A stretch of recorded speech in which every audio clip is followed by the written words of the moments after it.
absolutely take over a game. But it certainly can.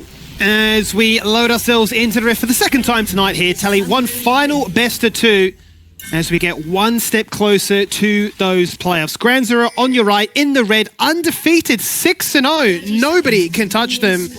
As for Antic, they're already guaranteed an upper bracket position. They're locked in third, and they're hoping to do battle with a revitalized roster. Yeah, and I'm curious to, how this jungle matchup's going to function, because in champion strengths, I would give the advantage to the Zyra over the Brain. I think that the champ just functions a bit better into the enemy comp.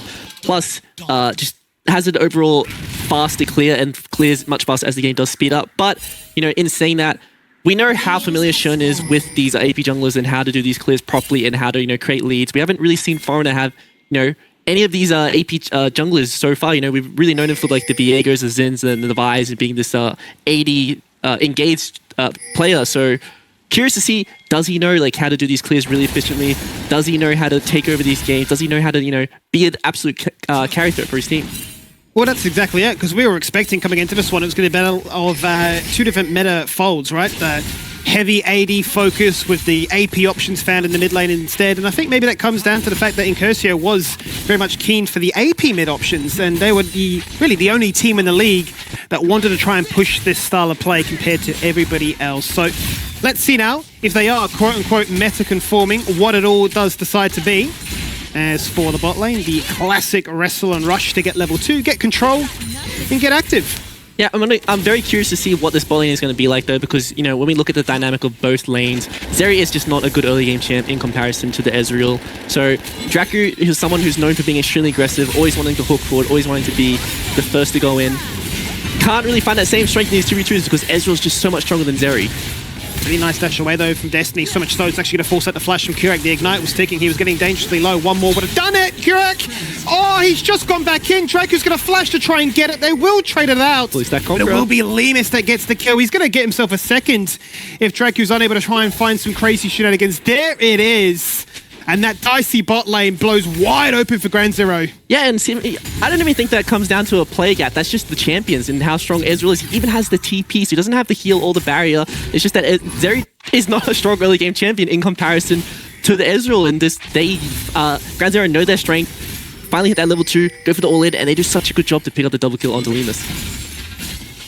It was so close to going the other way, but those small inches, certainly at this level here, are going to be taken advantage of, and that's the best possible start then for Lemus to showcase why he's certainly having the split of his life right now. As for the mid lane, you can see junglers poking their head in. Not going to find much at this stage, but Fido is able to push back Raze. But he is able to respond back with that Phosphorus Bob and send him right back home. Fido is walking in blind here. We do see the claps coming out of Raze, and there's going to be no response from Fido as he is recalling. He's going to force out the flash, not going to decide to follow that one, jumping into Fog of War. Not worth the risk, and not worth giving anything away at this stage, but it's a nice bit of retaliation there. And a chance to see what Foreigner's AP options look like. Back to the bot lane we go once again. Tier already complete, no Sheen, but double longsword. It's a flying start. Yeah, a very good start for the Ground Zero side. I think this mid lane dynamic is good to see that Raze, knows how to play into these really aggressive mid laners, doing a good job to get through what you consider the hardest part of these Akshan lanes, which is that early game where you can walk up to you, use that boomerang throw, head out with the shield and the PTA proc, and just do such a good job at bullying you out. But Corki is all about that first base, finding the tier and the defensive items, whether it's going to be a Ruby Crystal or a Cloth Armor if he does want to go for those tabbies, and just, out-muscling people with your base damage. You're having to try and lead on that sooner rather than later, because you can look at all these lanes. They're all suffering a little bit from this early game pressure. Raze constantly getting forced on back. We checked in with top lane briefly a second before. And it's Zoronis with little HP, 0 mana, chugging away to try and get some of that regen, but really getting denied a lot of this underneath that tower. Yeah, so Foreigner, spending time covering his bot lane, whereas, Schoenfire always clearing. So he's going to see he's already up 2 camps just based on the fact that Foreigner is sitting in the bot lane because he expects that Schoen is going to look for a gank, or correct might be aggressive, but just respect coming out of the Ground Zero side and Schoen just finding a lead by doing absolutely nothing. Well, that is his, favourite play, and we've certainly seen in series where he gets subbed out for everyone. It's a case of him being a little bit more aggressive on the same champion as opposed to this full farm clear, just because it works for him. There's no need to try and change it. Doesn't get punished as a result. Saving grace might be the fact that no wards were placed in those brushes, so Foreigner spent a fair bit of time here not to find it. He's going to be forced away in the end. Shunfai says, all right, I'm farmed up, nothing to take. It is time to look for that gank, and he's going to play fancy feet here with Raze to see, can I land that stun or not? Fighter and slingshots his way into action, and at least means that that gank was worthwhile. Yeah, a bit of a pressure absorbed there by Raze. Nice sidestep by him to dodge out on that, major damage, which is the Pillar of Flame. Stun doesn't connect, so it's going to be very easy for him to get out of there. Has that fleet, so he's going to be able to sustain up in lane, pair it up with the absorb life, and even though he was ganked there, we're seeing with that health advantage being gained back, and could be a position for him to get a bit of an advantage in this lane. Speaking of advantages, I'm curious about TPs being an advantage. I'll hold that point for a second here, because as the Phosphorus Bomb lands, that's the chance to then Valkyrie forward! Oh, that auto attack was traveling, and it wasn't lethal, but it was damn near close. Yeah, if that big one landed, that would have been a solo kill picked up for Raze, and this isn't a champion that you would think he'd be comfortable playing into. The Akshan isn't one that pops up too much in the bot lane, but does find himself blowing that flash in the 1v1 after absorbing that gank, and he might be able to use this pressure in the 1v1 to impact his top side, but both mid laners are extremely low. But they certainly are. No ability to try and intervene and help out with this top lane acquisition of these grubs. They've been aggro, but none have been successfully picked up so far. Foreigner being a menace across the wall. Raised low, but has decided to group up. Fido decides, I'll stay in the mid lane. The full combo drops on Sovereign as he flashes away to safety, baits them on in, and Shunfai simply will die. Surrounded by 4. Tien, yeah, you're strong. And yeah, Aatrox has some pretty good healing with the World Enter, but not that much. What a flash out of Raze. I'm not that's very impressive, Skimmy. The fact that he decides not to flash away from that fight, but he flashes forward, anticipating Tien being aggressive onto him, gets the kill onto Shun, picks himself up the kill, and that's going to be Steel Cats for himself. And, going to this replay, we do get to see this one. Zoran is doing such a good job to bait this one out, but Raze playing his timing really well, flashes forward instead of back, outplays Tien completely as he tries to predict the flash, and he picks himself up 2 kills for his team.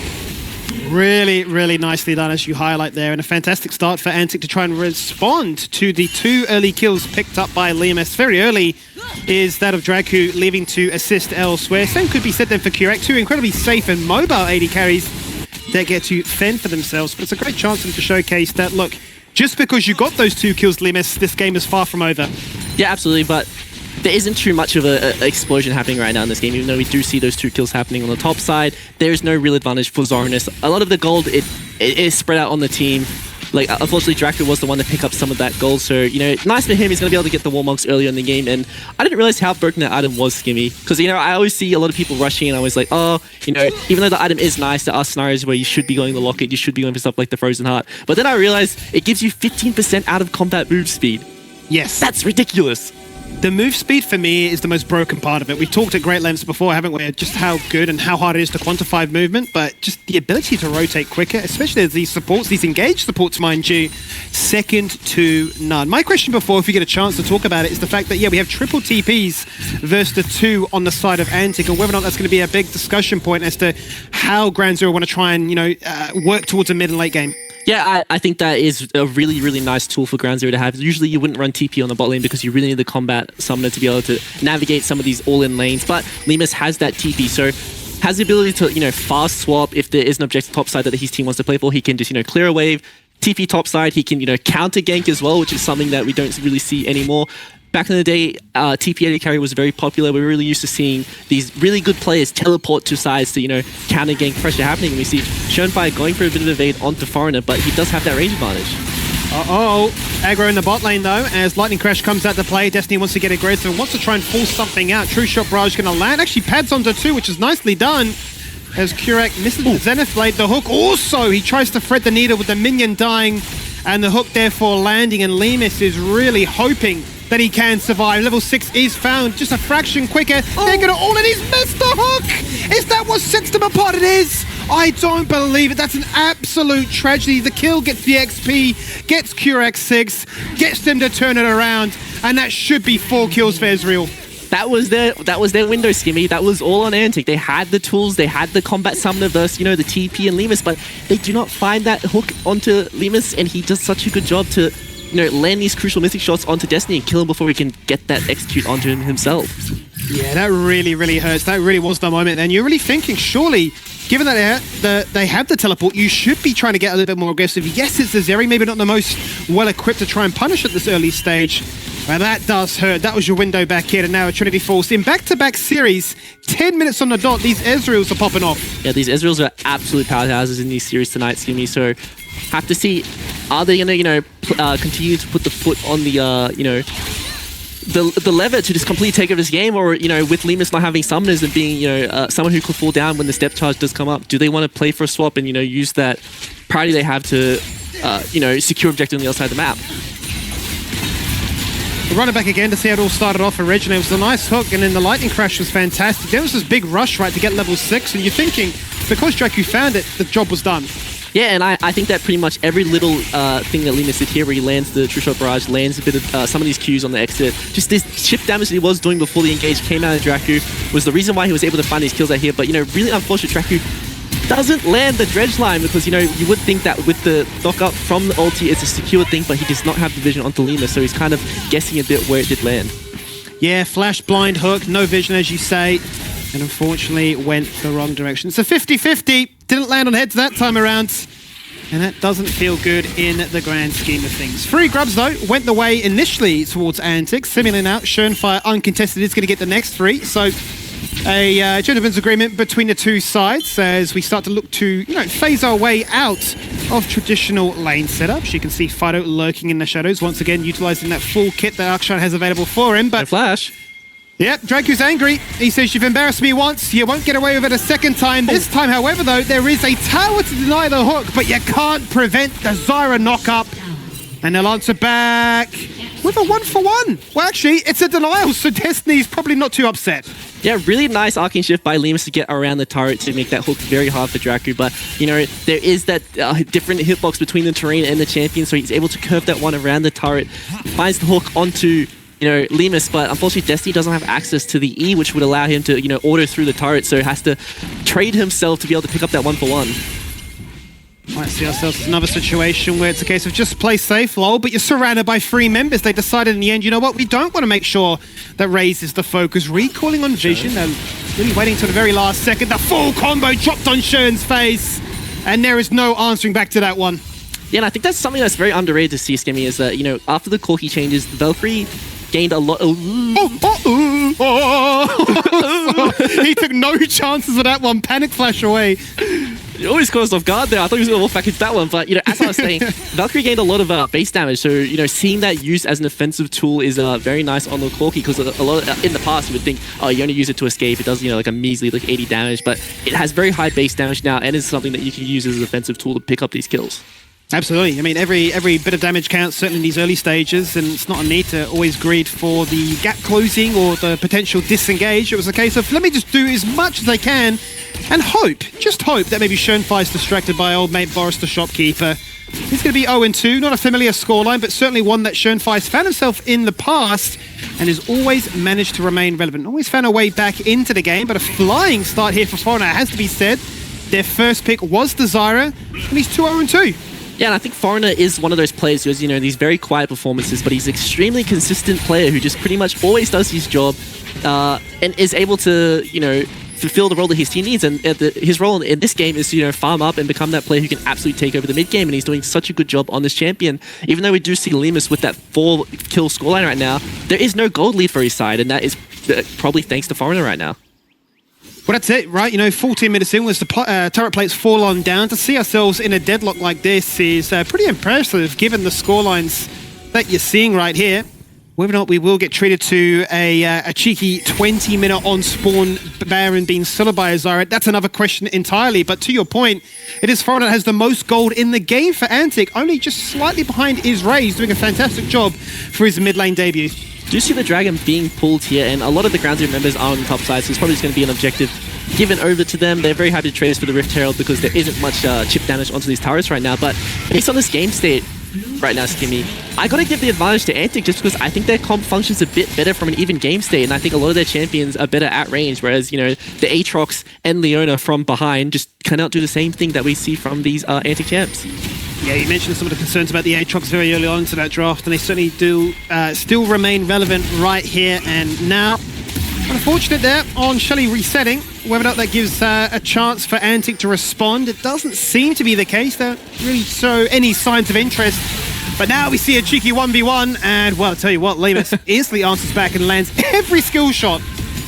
Yeah, I don't think Destiny wants to take that 1v1. We saw what happened last time. Nady Carry tried to fight a Triforce Ezreal Distal in the game. It was not pretty, so, you know, just throwing out the ult to do a bit of a scare tactic, try to create a bit of a advantage for himself, but fortunately, a lot of damage coming out of Lemus there. He's going to base, going to be able to pick up his item probably on this recall and be so strong.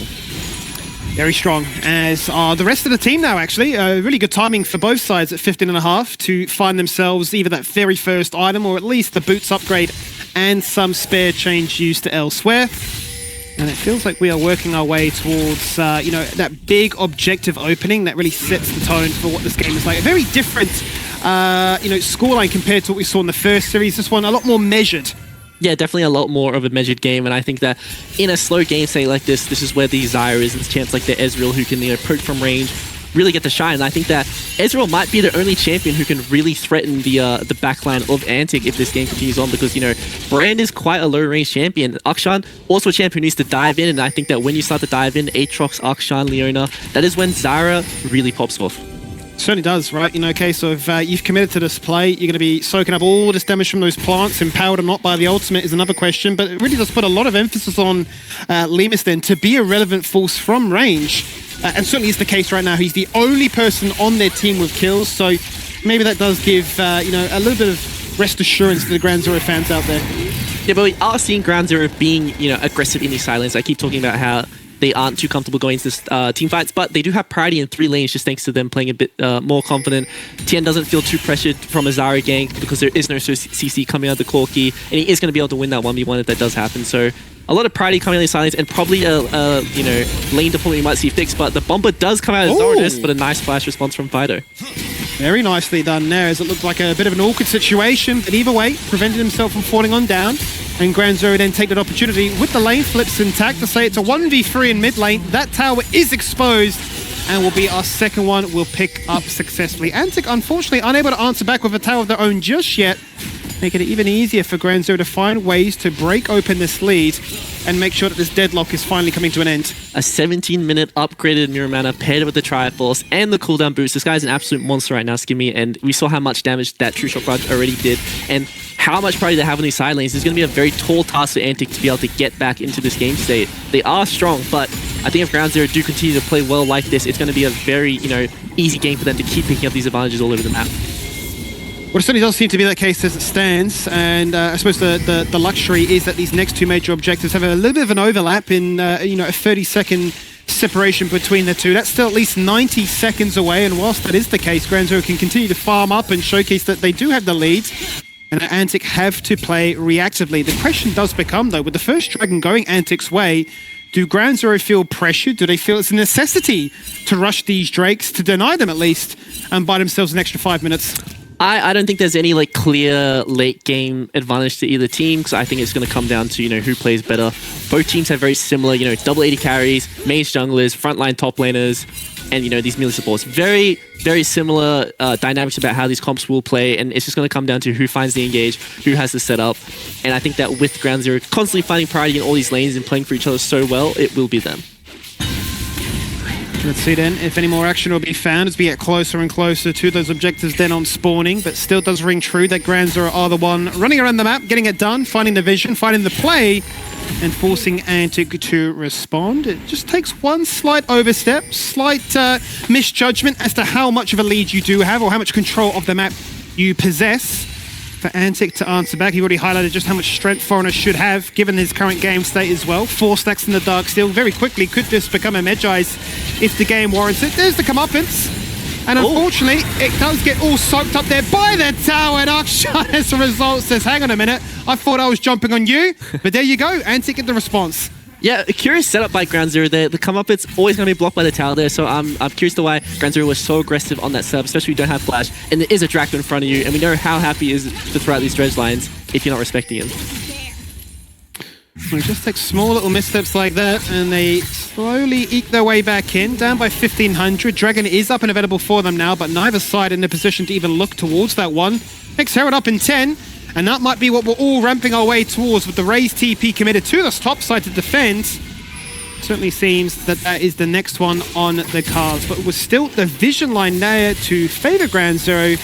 It's going to take a few members to hold hands and group up as 5. Yeah, I don't really expect too much priority from either team to go towards these dragons because I think that the gold and resources in general are much more important when you have, 3 carry comps. We see the Mage Jungle with the double 80 carries. No one wants to drop farm to be able to group up for this dragon, so we see not much priority going towards that, and we'll probably go over to the Ground Zero side if Tien keeps or maintains this priority in that bot side, and pair that up with Limus on the mid wave, who now is working towards his 3rd item in the Bloodthirst or the Shojin, I believe. It will make him so strong. I think that's the major concern at this point, right, is the fact that if there is that weirdness of you've had a 3rd item before Destiny's even completed the 2nd, then we're in a dangerous territory, right? You can see that he's farming up an absolute storm, trying to get his way towards that Runans. At that point, yeah, you have so much wave clear that certainly you can look to try and keep Ground Zero at bay in a very controlled fashion, but Ground Zero are looking for blood. They're on the hunt. They're not afraid to, entertain any ideas that Antic throw their way, and certainly not concerned by any, the Zyra could lock us down, we are, so short range. Yeah, wherever they go, even Shelly just getting it done without a passenger. Yeah, and even though the gold isn't, too one-sided, we're only seeing it roughly as 2,000 gold lead, the item differences right now, like where the strength lies for Ground Zero, is just so one-sided. A lot of these major items are being completed, and a lot of the, the strong members of the Antic are being matched in their counterparts from the Ground Zero side, so even though it is quite a close game state, we're not seeing a lot happen. It's probably one of our closer games of the split so far. Antic just don't have, those range tools to be able to return the damage that's happening to them because Limus is a 1v5 machine right now. Certainly is a 1v5 machine. Very difficult then for the likes of both Dracu and Zoranus to lock him down, even Foreigner, for any kind of extended period. But that would be the focus. The only person with a relevant KDA. Hook, he's so close to hitting. How did it not hit? Quite honestly, we've seen stranger ones land from Nautilus before. But on that occasion, maybe Riot has blessed Limus. I think Riot might have blessed Dracu there, because if that hook did land, he would have been thrown onto Limus. 4 members in the room from Ground Zero, whereas he only had Destiny in his pocket, and then Destiny does not have the damage to be able to take down Limus. So very lucky for Dracu that one did miss, and surprising that it did go out to begin with, because there was just no backup from the members of his team. Well, this would be the timing then, Tally, because, you look at Limus, and yes, he's got a lead, but the rest of Antic actually in their 1v1s would be stronger or at least comparable, so maybe this would be the window in which they can say, we're down by 2k, but do you really feel it? The fights themselves certainly don't lend themselves to that possibility. Baron is there, but neither side really willing to take anything. It's just a whole bunch of posturing, clearing out vision, reclaiming land, and advancing that line. Yeah, this is one of the strengths of Zyra, being able to check out these bushes safely from range, throwing out those seedlings, doing such a good job. But the engage is coming out, Skimmy. Dracu's gone a little bit too early. Raze wasn't there. The Solar Flare lands, and the Zyra plant knocks up too. Can they find one? Tien gets knocked away. It's a helping hand from the Bomber as they work their way back into the mid lane and say, who is the straggler? Who can we find? The Valkyrie forward, the flash, and the body slam. And just out of range again. One order gets weaved on in, and Raze answers back and sends Fighter to the grave for 40 seconds. And what looked like such a, rushed engage by Antic turns out to be a favorable play for them, because there's just no follow-up threat onto these Antic members, and we get to see the power of the Corki. We see that Fighter, hands on his head, knows that he was completely taking on his fight, but we get to go into the replay, and, this looked like a rush engage, because there was the major threats in the Corki, and the Zyra were just not ready to follow up this engage from Dracu, but just a lot of disengage from the Zyra, the power of the Stranglethorns. Tien forced to flash out. Kurak can't go in because no one can follow up. Such a good job by Zoranus landing the multi-man Q to slow everyone down. Followed up with that flash onto Fighter. Even though he does use that flash, he falls down. And Limus, who is so strong, his damage is being absorbed by this absolute fat man in the top lane. Yeah, Kragus is getting it done, that is to say the least. Thimblewin and complete. Rod of Age is there too.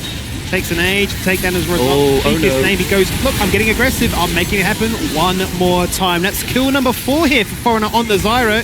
The brand, that explosion. It's so easy then for Limus to say, you've done the AoE, I'll lock down the single target, and I'll just take them all on my own. He'll find a second in the cleanup affair, but nearly, very nearly could have been all team. Skimmy, what was that? That was just that was an int coming out of Antic. They just committed every resource they had, all their flashes to be able to take down Kurak in front of Brand, in front of Ezreal. Look how much damage Schönfire does with his passive to those teams. Limus being able to arcane shift forward into 4 members, and they're still running away. Okay, what is this? look, we love ourselves a little bit of Akshan, where you can just instantly spin around on certain spots. That just, you know, breaks open your DPS window entirely, or run it back again. Initially, it's the pick onto Keurig, but as you say, right into the waiting arms of Schoenfly. He says, oh, 4 members in close combat? Yeah, that's easy. Yeah, I honestly don't know what Antic was deciding to do here. This engage was just way too aggressive. This isn't a crucial member they need to take down, and blowing so many resources and allowing Lemus and Schoenfly to do so much damage to you for free is such a throw. It's not a nice one, that is for sure, because what was looking like a way back into this game and clawing at that 1,500 gold deficit now is blown wide open. Yes, it's 8 kills to 8, but it's a 5k lead now for Ground Zero, who continue to push ahead with these towers. It's 3-0 at this stage. The map becomes even easier for them to work around. Tien's not here just yet. He's got the TP and has been forced to try and make it happen right now. But Raze is already out of the fight, burning that flash, disengaging out that true shot barrage, and as Tien rocks on up, he says, you know what? My time here will be a successful one. They found 2, and now we're starting to see the true power of what that early game snowball looked like.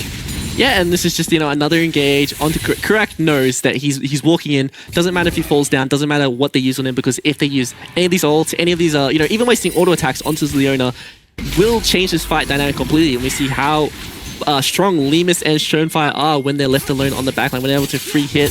Tien, even though his champ isn't too good into the enemy comp, he can find these resets on these low members and completely take over the game. And that's certainly what he did. Sundered Sky as well as the Eclipse definitely packs a punch at this stage of the game if left to his own devices. You can see there on the tail end of that one, Zorda's tried to cut the wave, or at least prevent this Baron siege which is taking place right now. It's going to be a very successful one at that, and you'd imagine by the end of this one it's going to be a 10k lead that will favour Ground Zero. They've well and truly broken open the base. 1 and now 2 inhibitors taken in the process too. And they've created a little bit of daylight between themselves for sure. 1 minute until the Baron does drop Skimmy, so there is going to be some downtime. But, you know, going into the replay here, we get to see Raze pretty much unable to do anything here. They're going to be the Comeuppets, the Solar Flare, the Ezreal doing so much damage to him, so he's completely forced out of the fight already. And even though Foreign's champ in the Zyra is so good at dealing with this dive, he just cannot find the rest of his team to be able to help him there. And Lemus without the flash on the side here, Antic still playing aggressive when they are behind, will be able to find his kills. Well, the luxury is that Tien this time won't have the TP to get into this fight, but it may not be required. They may just win even without their full squad online here. Destiny playing goalkeeper, trying to zone out that flanking Aatrox, but it might be too little too late, because one by one they crumble. Antic are falling apart here at the 27-minute mark. And yeah, Baron or not, this is a very strong Ground Zero. Yeah, and they're going to be able to push out for this last inhibitor. There's going to be triple inhibitors going down towards the Ground Zero side. So we have to see if they aren't able to end here, which it looks like they're blustering for the finish here. There's still, you know, 10 seconds left on Foreigner's timer. Might be a bit of a aggression coming out of Ground Zero, because this might be a game that they are going to win regardless. So if this is a throw, if this is a window for Antic to get back in the game, the time is now. Well, let's see what they can do. Once again, it's Keurig that starts the affair all off. It's going to be the retaliation with the Dredge Line dragging them back on in, but then Draku falls on down because the tower drops, and same for his HP as well. Keurig being a phenomenal bait this game, quite honestly, as they will say, triple inhibitors, overrated. We just need to end the game right here and now. If you stack up the clearest wave, you will lose to the passive of the brand. And that is what we're witnessing as they respawn. Their health already down to 50%. You can see a very heroic swing, to say the least, there from Phyto, as he wants to lock them inside that fountain and say, we are padding Arcadia, we are hunting for the win, and we are laying down the law. Lemus with the 4 kills to start off the game, ends it on 9. And it's a 28-minute victory in the end for the boys in green. Yeah, and just another like clean closeout for Ground Zero. The game state looked very even, looked very, you know, even favored for Antic in some scenarios based on their comp, but just really well played in these team fights by Ground Zero. Just, you know, another rep on the same playstyle that they're having so much success on. Well, that's exactly it, right? I mean, it seemed a very controlled and similar style coming from Ground Zero, but a very revitalized, very different style, which is to be expected with these roster swaps, but a chance